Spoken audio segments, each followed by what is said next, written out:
السلام عليكم ورحمة الله وبركاته. جمهورنا الحبيب، جمهور قناة خط الدفاع، السلام عليكم ورحمة وبركاته من أرض الحرمين الشريفين. الآن نحن أمام المسجد الحرام وانتهاء صلاة العشاء مباشرة من المسجد الحرام. أسأل الله سبحانه وتعالى أن يرزقكم هذا المكان ويرزقكم زيارته. أسأل الله أن تكونوا في هذا المكان في أقرب وقت وأن يفرح قلوبكم. أسأل الله سبحانه وتعالى أن يبارك لكم في أرزاقكم وفي أولادكم وفي أزواجكم وفي ذرياتكم وفي ما تملكون.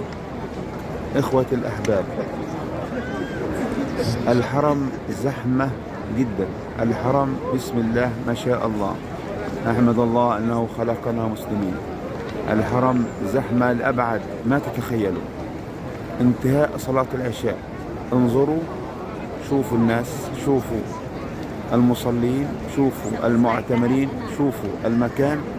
هذا من أمام باب واحد فقط، وهو باب فرعي، باب رقم 84، يعني ليس باب رئيسي.